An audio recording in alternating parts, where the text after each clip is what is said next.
வணக்கம் ஃப்ரெண்ட்ஸ். இந்த வீடியோவில் ஸ்மோக் டிடெக்டர் புகை கண்டறிவான் பற்றி பார்க்கலாம். வாருங்கள் வீடியோ.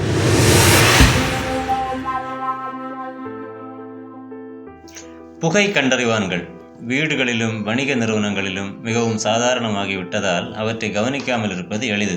ஆனால் அந்த கண்டுபிடிப்பு மில்லியன் கணக்கான உயிர்களை காப்பாற்றியுள்ளது. மேலும் வீட்டில் இயங்கும் புகை கண்டறிவான் இருப்பது தீ விபத்தில் இறக்கும் அபாயத்தை பாதிக்கு மேலாக குறைக்கிறது. எதற்காக நாம் சுவிஸ் இயற்பியலாளர் வால்டர் ஜெகட்டுக்கு நன்றி செலுத்த வேண்டும்.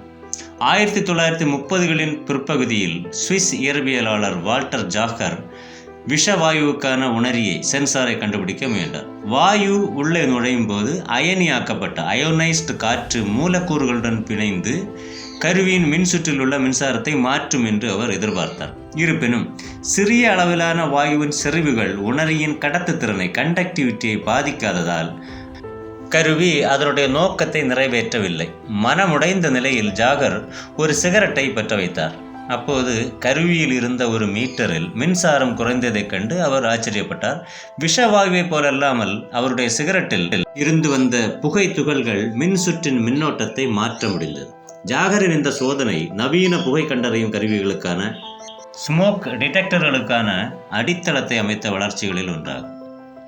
1939ஆம் ஆண்டில் சுவிஸ் இயற்பியலாளர் ஏர்னஸ்ட் மெய்லி சுரங்கங்களில் எரியக்கூடிய வாயுக்களை கண்டறியும் திறன் கொண்ட ஒரு அயனியாக்க அறை அயோனைசேஷன் சேம்பர் கருவியை உருவாக்கினார்.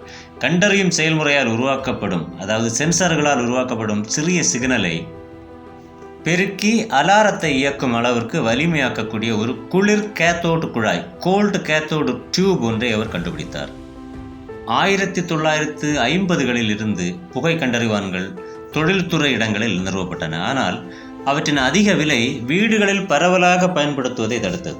1970களில் தொழில்நுட்ப முன்னேற்றங்கள் விலையை வெகுவாக குறைத்தன. மேலும் 1977ஆம் ஆண்டில் 12 மில்லியனுக்கும் அதிகமான புகை கண்டறிவான்கள் ஸ்மோக் டிடெக்டர்கள் விற்கப்பட்டன. இன்று பல வீடுகளில் புகை கண்டறிவான்கள் ஸ்மோக் டிடெக்டர்ஸ் உள்ளன. சரி, இந்த வீடியோ உங்களுக்கு பிடித்திருக்கும் என்று நம்புகிறோம். லைக் பண்ணுங்கள், தயவுசெய்து சேனல் சப்ஸ்கிரைப் பண்ணுங்கள். ஓகே, நன்றி, வணக்கம்.